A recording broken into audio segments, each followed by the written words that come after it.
반갑습니다 형님들, 안녕하세요. 오늘도 제 숲TV 생방송 와주셔서 감사드리고, 생방송 오신 형님들은 추천과 즐겨찾기, 이따 유튜브로 보시게 된 분들도 구독과 좋아요 한 번씩 눌러주시면 감사하겠습니다. 제가 이제 월초마다 이런 것들, 지난 한 달 동안 이런 야투라든지 그리고 뭐 자유투 편차 이런 것들을 좀 반영해가지고 정리해서 말씀드린다고 했었는데, 이거 어제 한 거니까 딱히 뭐 다시 재탕하진 않을 거고, 이런 것들 참고해 보셔가지고 좀 선택하는데 도움 되셨으면 좋겠고. 자, 첫 경기는 디트로이트 대 덴버 경기입니다. 디트로이트는 직전 경기가 이제 브루클린전인데, 그 구단의 팀 역대 최다 득점차 승리였다고 합니다. 뭐 야투도 잘 쳐졌고, 근데 상대 팀을 엄청 또 이제 저득점으로 틀어 막았어요. 브루클린을 이제 77점으로 묶었다. 그런 것들이 되게 주요를 했었는데, 어쨌든 요즘 디트로이트가 여기 있는 수비력 같은 것들이 상당히 좋습니다. 이제 골스한테 124실점으로. 근데 그 경기는 얘네들도 득점을 많이 했으니까 오바 게임이 한번 섞여 있긴 하지만은, 대체로 일단 언더 게임이 많은 편이고, 점수도 상대를 수비적으로 잘 틀어막는 부분들이 있습니다. 베스트 멤버급이기도 한데, 근데 늘 이제 좀 팀의 턴오버가 문제이기도 하니까 커닝 같은 애들이 약간 그런 변수가 있기는 하죠.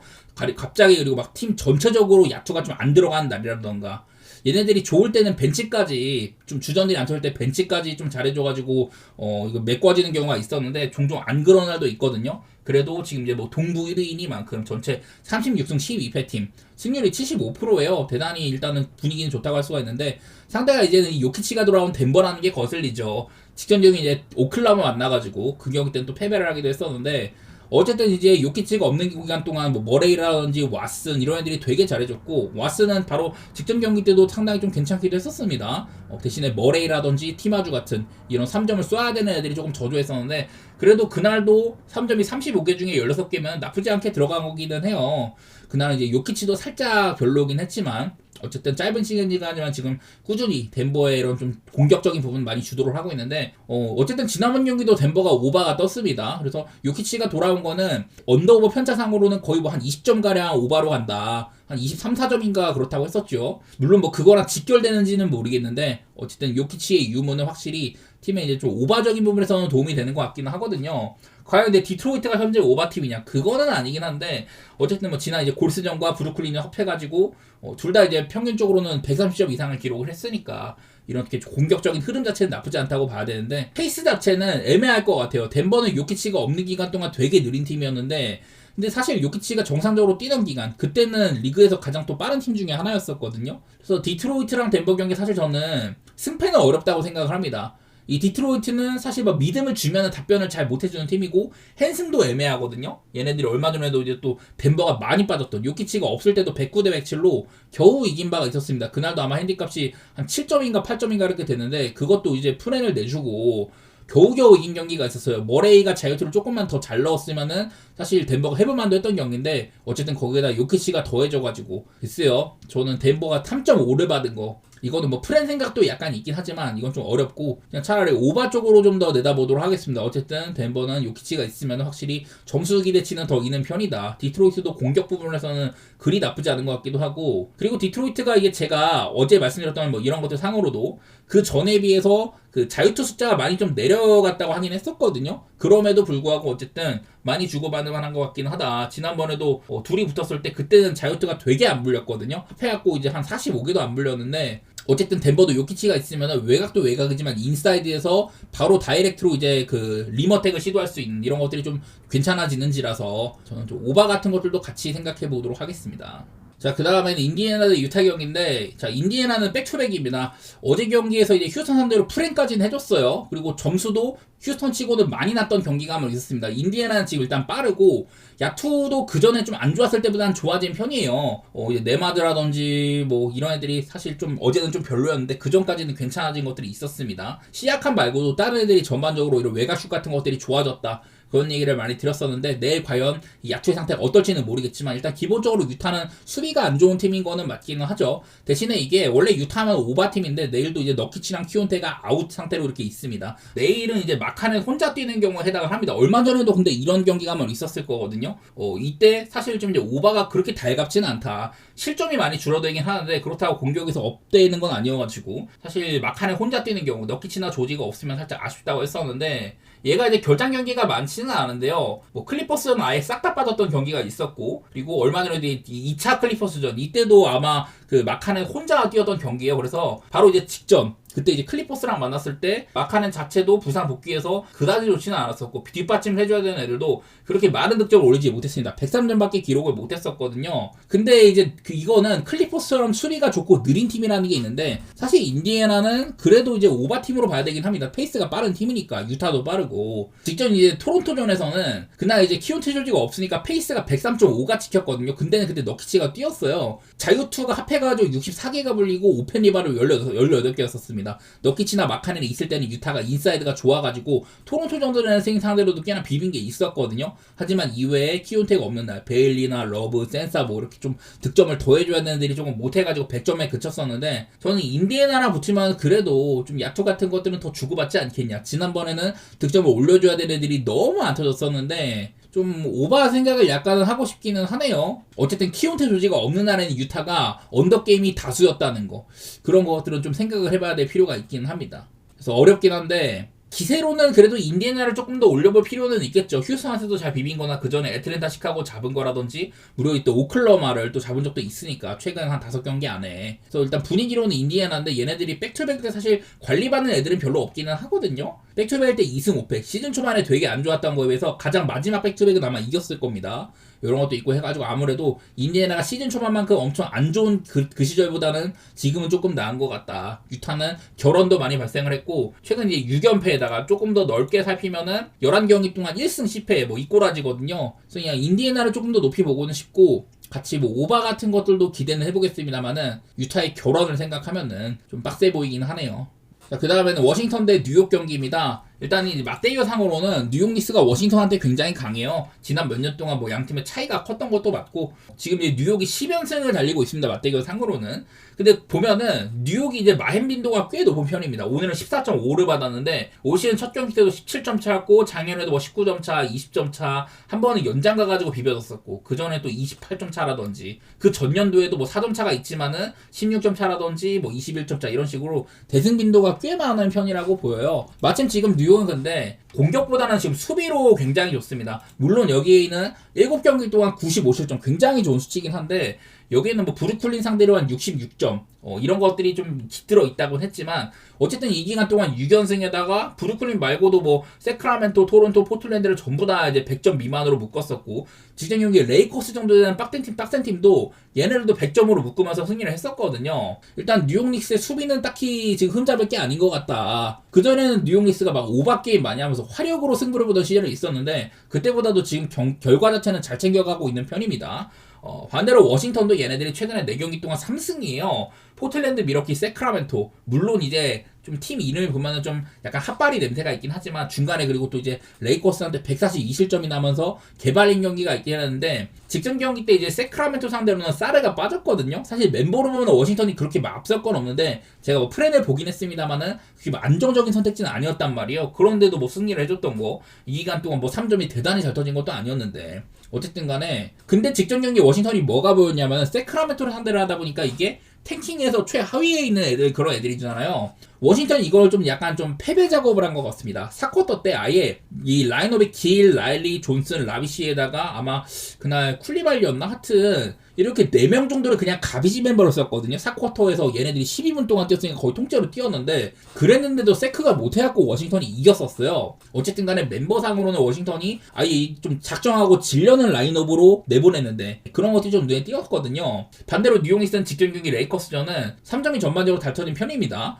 그날 이제 뭐 브런슨 상대로는 이 레이커스가 좀 더블팀 같은 거 많이 해가지고 브런슨은 별로 못했는데 다른 애들이 대단히 잘 터진 거예요. 내일도 보면 로빈슨이나 맥브라이드 같은 이런 핵심 벤치 자원들이 결장한다고 하지만은 샤멧이 돌아가지고 또 대단히 좋은 경기를 했었습니다. 어쨌든 레이커스 정도 되는 강팀한테도 그 전에 뭐 토론토도 있지만 좋은 수비력으로 아주 뭐 좋은 경기를 했다. 이런 것들이 좀 돋보이길래 전 뉴욕의 수비 색깔을 좀 더 뭐 차릴 필요는 있다고 보고 아까 이제 제가 맞대결을 많이 보여드렸었는데 저득점으로 묶은 경기가 상당합니다. 대부분 경기가 이제 110점 미만으로 묶은 게 많아요. 이러면은 뭐 뉴욕의 핸승이라든지 뭐 언더 같은 거 좀 볼만하지 않겠냐.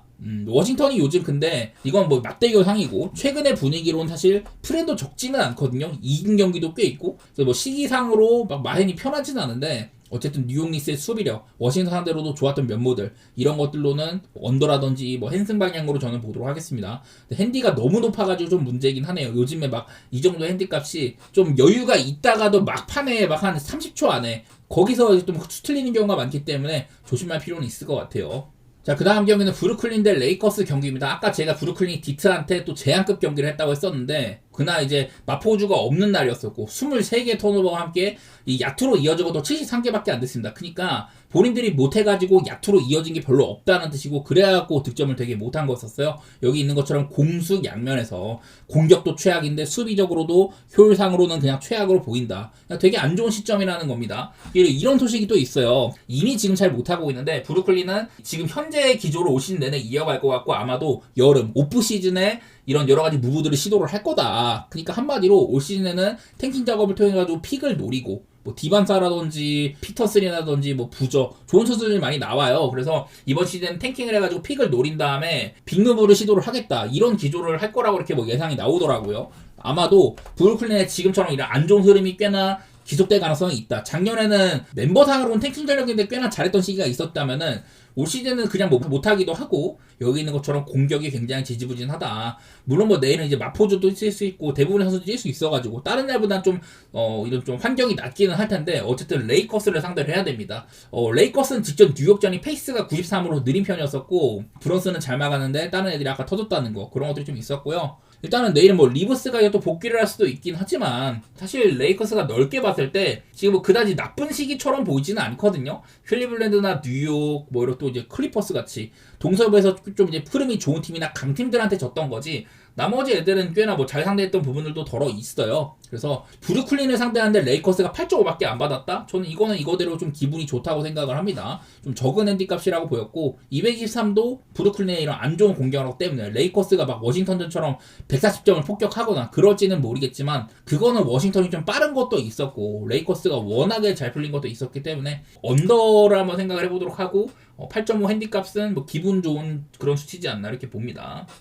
자, 그 다음은 마이애미 대 애틀랜타 경기가 있습니다. 사실 페이스상으로 보면은 그냥 겉모습만 봐도 되게 좀 빠른 팀들 간의 격돌이죠. 젊고, 지난번에 얘네 맞대결 때는 110.5의 페이스가 찍혔습니다. 엄청나게 빠른 경기였었고요. 그때는 이제 애틀랜타가 이제 트레이 형이 뛰었는데도 이 경기가 언더가 났었어요. 그때는 근데 기준점이 249.5를 받았다고 합니다. 아마 초기 기준점도 246인가 그랬어요. 근데 이제 지금은 둘 다 뭐 빠르기도 하고, 126대 111로 일단 마이애미가 무난하게 대승한 경기였는데 애틀랜타 조금 못 미친 게 있었습니다. 총 합해갖고 237점밖에 안 떴었네요. 근데 이제 이날 뭐 페이스가 제가 되게 빠르다고는 했는데, 뭐 마이애미에서는 얼추 봤을 때 전반적으로 이제 뭐 벤치에 있는 요비치 말고는 대부분의 선수들이 잘 된 날입니다. 야투주도 104번으로 마이애미답게 많았었고, 자유투가 조금 적긴 했었거든요. 18개로 3점도 그닥 잘 들어간 건 아니었다. 대신에 뭐 턴오버도 10개 정도로 충분히 많은 이런 야투 시도가 좀 보였던 날이었었고, 그냥 빠르게 계속 진행했다는 소리죠.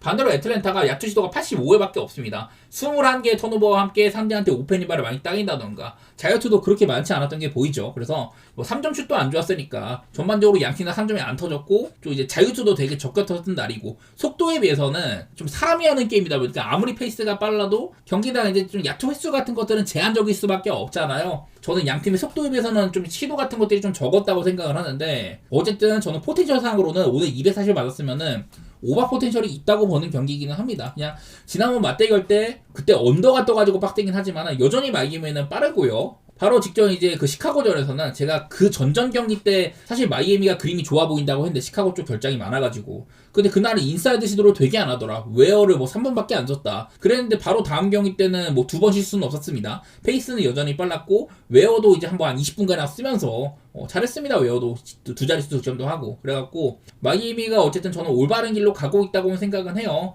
요즘에 파웰이 이제 좀 이슈로 못 나온 날이 있긴 하지만 라르손이 상당히 좋은 시기이기도 하고, 마이애미가 저는 못하고 있다고 생각 안 합니다. 여기에 있는 이런 그 야투나 3점의 이런 효율 같은 것들은 그닥이긴 한데, 수비 효율에 비해서는 많은 실점을 하고 있는 거 빨라서 그런 거거든요. 일단은 마이애미는 오버팀으로 보는 게 맞다 싶은데, 이게 애틀랜타가 조금 애매하죠. 여기에는 휴스턴이랑 엄청 언더가 났던 경기, 그런 것들도 포함이 되어 있기도 한데, 바로 직전 인디애나 같이 빠른 팀이랑은 점수를 뭐 250점 이상 주고받기도 했었어요. 7경기 동안 228점밖에 안 썼다고 하는데, 아까 말했던 휴스턴과의 저득점이랑 또 이제 보스턴처럼 느린 팀, 피닉스도 느린 팀이죠. 또 이제 미러키도 있다 보니까 한 절반가량은 좀 느린 팀들이랑 많이 한 거예요. 그래갖고 좀 늦게 터졌다고 이렇게 보이고, 저는 한번 오바라든지 승패는 마이애미 쪽을 조금 더 긍정적으로 보기는 할게요. 여전히 애틀랜타가 오콩우가 그 이빨이 부러져가지고 못 나오는 상황이기도 하니까 빅맨이나 인사이드 수비력이 좀 저조하긴 할 거다. 그런 것들을 근거 삼아 보도록 하겠습니다.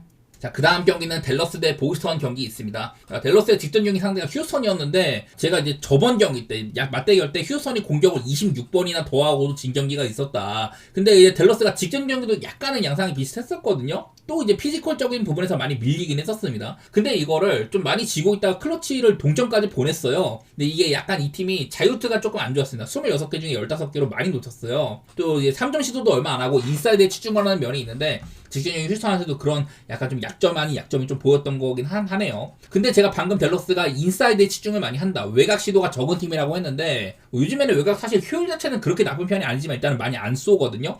대부분의 샷들이 인사이드에 치중이 되어 있다. 근데 이제 보스턴은요, 이 페인트 존 방어율이 굉장히 높습니다. 얘네들이 12월달 이후로도 페인트 존 실점이 리그 최저거든요. 근데 제가 화면에 보여드리는 게 이제 1월달인데 1월 한 달만 봐도 리그에서 가장 적다. 뭔가 오펜을 조금 따이는 부분이 있지만은 댈러스는 오펜 리바가 약한 편이고, 페인트 존 실점이 가장 적은 팀이 보스턴이에요. 상성면에서는 댈러스가 좀 보스턴한테 안 되지 않냐. 이게 댈러스가 사실 지금 좀 오바 팀에 가까워요. 여기 있는 것들도 실점도 적지 않고 득점도 효율에 비해서는 꽤나 잘한다. 이게 제가 좀 보여드렸던 이런 것들. 이런 거 상으로도 댈러스는 1월 한 달 동안 상대팀이랑 야투를 가장 많이 주고받은 팀 중에 하나였을 거예요. 2등이었었습니다. 그리고 자유투도 적지 않았어요. 오히려 상대한테 적게 내주고 본인들은 많이 얻어냈던 이런 팀에 속하거든요. 그래서 약간 저는 오바팀이라고 생각을 하는데, 근데 오늘 상대하는 보스턴은 자유투도 리그에서 가장 안 주는 팀이라는 얘기를 제가 줄곧 들어왔었고, 댈러스는 3점보다 인사이드 시도가 많은데 페인트도 실점이 리그 1등 수준이다. 요즘에도 수비 수치가 굉장히 좋게 찍힙니다. 이런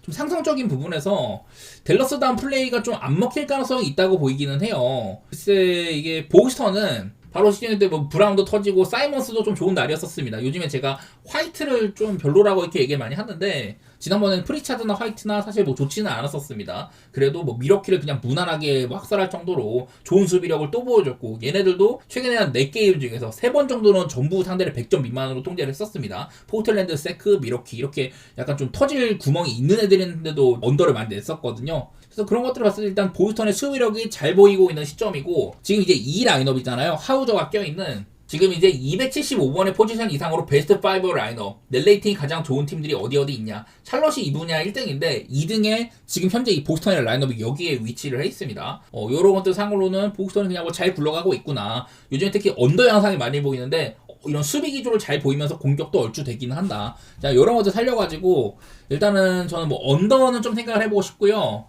근데 이게 사실 7.5씩이나 되는 거는 보스턴이 해줄지는 잘 모르겠네. 이게 댈러스가 사실 프렘 빈도가 굉장히 높고 클러치 게임을 자주 가는 편이어가지고, 솔직히 저는 7.5는 그냥 아까 방금 보여드렸던 그런 거 생각하면 상성도 좋고 지금 현재 이 라인업도 뭐 근거가 있다, 그런 거 생각하면 보스턴도 보기 좋은데, 뭔가 보스턴한테 7.5씩이나 되는 건 제가 뭔가 손이 좀 안 가는 게 약간 있는 것 같아요. 이거는 뭐 제 개인적인 그냥 생각이지만, 개인적으로는 클러치로 몰고 가는 능력들, 그런 것들도 뭐 저평가는 안 해가지고 델프를 조금 더 생각해 보도록 할게요. 자, 그 다음 경기는 미러키 대 시카고 경기인데, 저는 결론만 말하면 이 경기는 패스할 것 같아요. 일단은 미러키가 지금 쿤무가 아웃 상태고 여러가지 뭐 트레이드 얘기도 많이 나옵니다. 팀적인 분위기가 그렇게 막 좋지가 않은 시기인데, 일단은 롤린스는 고군분투를 하고 있지만은 그냥 대부분 경기가 득점이 많이 안 나고 사실 느린 템포가 있기도 하고 상대팀한테 이런 공격 기회도 많이 잃고 자유투도 못 떠내는지라 미러키는 그냥 구조적으로 좀 패배의 그림자가 많이 들어와 있는 팀이에요. 시카고의 상태가 어떠냐? 내일도 결장자가 상당히 많습니다. 이미 원래 결장하던 뭐 콜린스 같은 애들에다가 기디도 오늘은 빠진다고 하고, 여기다가 또 이제 퍼더나 스미스 같이 유용한 자원들도 지금 퀘셔너블이 붙어 있거든요. 이러다 보니까 시카고가 내일 상태가 그다지 좋은 것 같지는 않아요. 저는 이게 못 믿었더라도 지금 미러키의 반대를 좀 봐야 된다고 생각을 하는데, 이게 미러키가 홈인데 지금 이제 프렌을 받았잖아요. 이런 것들 상으로는 그다지 그냥 보기 좀 애매한 경기 같다. 마침 시카고도 그 전에 비해서는 언더세가 많이 보인다든지, 최근에 마이애미처럼 빠른 팀이랑 3경기씩이나 한지라 이런 것들도 좀 점수가 많이 난 바도 있기는 합니다. 그 전에 한창 뭐 3점이 좋았던 기간, 그럴 때면 모르겠는데 지금은 시카고를 보기에 막 그렇게 적절하지는 않다고 생각이 돼요. 저번 경기 때 이제 마이애미와의 2차전 때인가요? 그때는 진짜 놀라운 승리를 한번 하더니만은 3차전 때는 그냥 도수무도 원래대로 돌아왔고 다 그냥 원상복귀가 됐었거든요. 뭔가 이렇게 좀 꾸준함은 없다고 보여서 어느 한쪽을 선택하기도 언더보다 애매하다고 보는 경기입니다. 저는 일단 그냥 지금은 패스하는 쪽으로 그렇게 보도록 할게요. 자, 그 다음은 오클라호마 대 올랜도 경기입니다. 이 경기도 저는 일단은 지금 저녁 방송에서 패스를 해야 될 것 같아요. 왜냐면은 이게 오클라호마가 지금 퀘셔너블이 너무 심각합니다. 안 그래도 뭐 제이더비나 미첼같이 쓰임새가 있는 애들 이미 못 나오는 상황인데, 스가, 홈그레, 하텐슈타인, 저는 이 정도면은 지금 당장에 분석하는 의미가 크게 없다고 생각합니다. 이게 왜 그러냐면은 오늘 경기 올랜도로 한 다음에 그리고 다음날 바로 이제 샌안토니오 원정으로 백투백 가거든요. 오클라호마랑 샌안토니오에는 스토리도 있잖아요. 얘네들이 뭐 NBA 컵대회에서 만났을 뿐만 아니라 지금 당장 올 시즌에 오클라호마가 샌안토니오한테 많이 졌습니다. 플레이오프에서도 지금 순위상으로 만날 가능성도 분명히 있고 해가지고 이게 기세상으로 오클라호마가 샌안토니오랑 어쨌든 컵대회는 제외를 하고 정규 시즌 경기는 2대1을 맞출 필요가 있거든요. 그래서 아마 다음 경기에도 좀 집중할 가능성도 없지 않다. 얘네들이 매번 이제 백투백일 때도 많이 졌으니까 백투백 전적도 그렇게 좋지 않은 편이에요, 오클라호마가. 그래서 난 당장 오늘 경기에 이렇게 퀘셔웨이 불이 들어와야 되는 게 실제로 결장 가능성도 꽤나 있다고 보는 편입니다. 일단은 현 시점에서 오클라호마가 물론 좋은 팀은 맞죠, 올랜도보다는.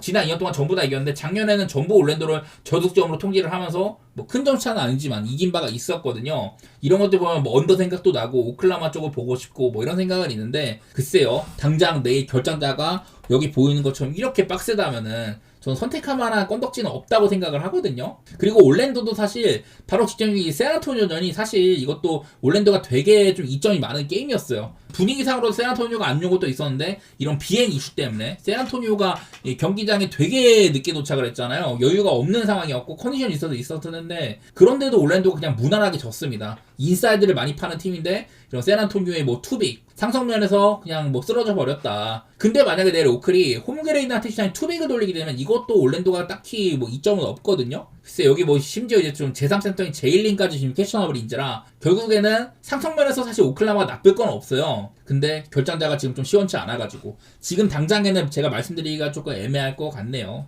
내일 한번 아침에 조금 더 굳건히 해보겠습니다, 이 경기는. 자, 다음은 골든스테이트 대 필라델피아 경기입니다. 일단은 내일 스테판 커리가 이미 휴식한다고 확정이 나버렸습니다. 이 팀의 주축이었던 커리, 버틀러, 그린 중에 그린만 뛰게 될 텐데 여기에 해당을 합니다. 근데 이게 62분밖에 안 되는 표본이니까 여기 옆에 있는 자료를 그렇게 막 엄청 신뢰할 수는 없어요. 어쨌든 간에 이 경우에는 득점이 대단히 적다. 내일 상대가 또 이제 필라델피아인데 마침 이런 경기가 뭐 있었었죠. 한창 이제 그 커리가 아마 3경기 연속으로 빠졌었나? 이때 골든스테이트가 매번 이제 언더 게임이 났었는데 98대 99 경기가 한번 있었습니다. 그리고 그린 혼자 뛰었었거든요. 물론 9분밖에 안 뛰었지만 아마 이때 테크니컬 파울 퇴장이었나? 아마 뭐 그런 게 있었을 거예요, 아마도. 어쨌든 이때도 대단히 좀 언더게임이 있었다. 양상으로는 필라델피아가 1쿼터에만 거의 뭐 20점 차를 앞서 나갔습니다. 골스가 득점이 10점밖에 안 났거든요. 근데 기어코 이 경기를 뒤집었는데 마지막에 클러치에서 메시가 엄청난 활약해가지고 에지컴도 좋았고 그런 것들 때문에 필라델피아가 역전하는 경기가 있었어요. 그래서 골스의 이런 세컨 유닛이 생각보다 수비적으로는 튼튼하다. 어쨌든 간에 커리가 없는 게 대단히 문제잖아요. 현재 스테판 커리는 이런 요즘에 NBA에서 많이 나오는 그래비티, 상대의 수비에 어그로를 끌어주는 능력 이런 거 상으로도 지금 전체 1위라고 합니다. 상대팀의 수비 견제를 대단히 많이 받고 커리한테 많이 몰리면 몰릴수록 다른 애들이 버프를 받는 이런 얘기를 많이 제가 드렸었는데 커리가 없어지면 어떻게 될까? 제가 여러 번 말하지만 언더로 대단히 만다고 썼습니다. 경기력이 나빠지는 것도 있는데 그거보다 더 많이 보이는 거는 언더로 많이 간다는 거다. 234.7, 213.8 커리가 없을 때 이런 좀 공백이 상당히 많이 보입니다. 근데 이제 요즘에는 그때보다는 지금 페이스가 조금 빨라졌거든요. 좀 이제 최근 이날 이제 미너스 상대와 2차전인데 이때 골스가 휴식을 대단히 많이 줬었어요. 버틀러 시즌 아웃되고 그린이나 커리가 아마 전부 다 쉬었던 날인데 이날 83점밖에 못 냈거든요. 근데 이날도 보면은 페이스로는 백지를 지킵니다. 그러니까 느리지가 않았다는 거거든요. 지난번 필라델피아전 때는 페이스가 아마 100이 안 됐는데 이때는 대단히 좀 빠른 경기를 한번 한 적이 있었어요. 대신에 근데 전반적인 이런 야투 상태가 95회나 시도를 했지만 야투가 별로였었고 3점도 39개 중에 9개밖에 안 들어갔습니다. 자유수도 적었고요. 그래서 구조적으로 많은 시도를 했는데 어쨌든 뭐 컨택도 부족해서 자유수도 못 뜯었고 언더가 났던 경기가 있었거든요. 그러니까 한창 이제 필라델피아 맞대결을 하던 시절이랑 지금은 골스의 스피드 자체는 차이가 있다. 이런 얘기를 좀 할 필요가 있을 것 같아요. 그리고 이게 필라델피아도 내일 엔비드가 이제 백투백 경기다 보니까 11일, 12일 중에 11일날 빠졌었고요. 19, 20 중에 20일날 백투백 빠졌었고 26, 27 중에 26일날 지금 백투백 3경기를 전부 다 쉬었단 말이죠. 그리고 필라델피아는 1월 한 달 동안 엔비드가 빠진 경기들을 모두 다 패했었다. 이런 것들이 있다 보니까 저는 내일도 엔비드가 빠질 가능성을 배제하면 안 된다고 봐요. 제가 이거를 지난번에 보여드렸을 때는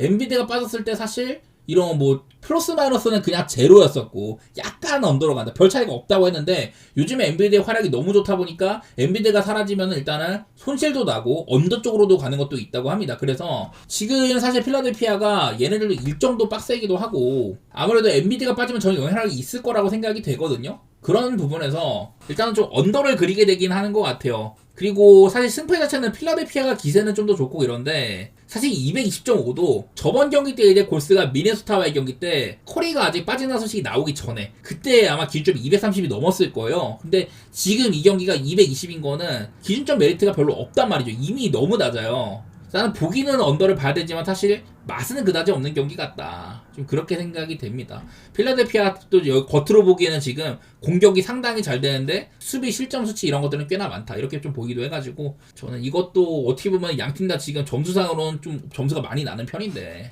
걱정되는 면이 없지 않아 있네요. 언더를 생각을 하지만 이미 낮은 기준점이라서 메리트가 별로 없는 경기처럼 보이긴 합니다.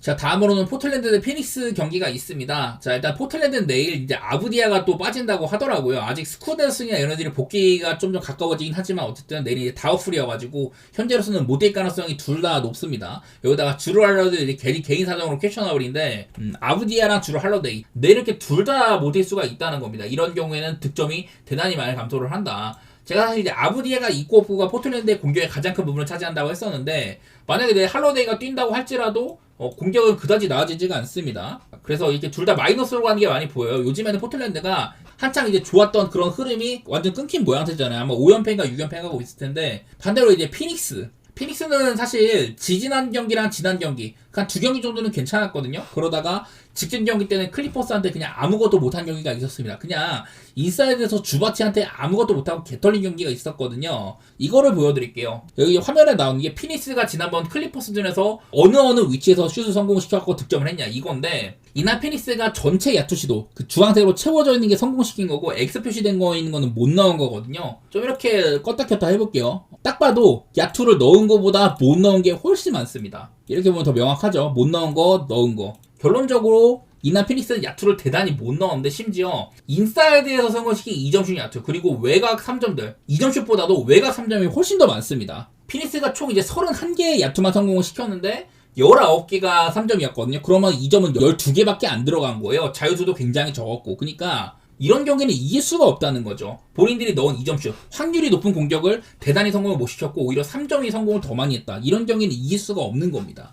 직전 경기가 저는 너무 최악 중에서도 최악이었다고 생각을 해요. 이 모든 거는 클리퍼스의 수비가 좋은 것도 있지만은 그냥 주바치한테 엄청나게 개발렸다. 뭐 그런 셈이 되는 거거든요. 그러니까 저런 경기는 솔직히 한 시즌에 한 번 나오기도 힘든 날이에요. 3점보다도 2점 슛을 메이드를 더 못 시켰다. 이런 거는 거의 나오기 힘듭니다. 전 지난번 경기가 조금 특수한 경기라고 보이고 지금 사실 피닉스를 그렇게 막 믿을 건 아니긴 한데 포틀랜드 상태가 더 안 좋아 보이거든요.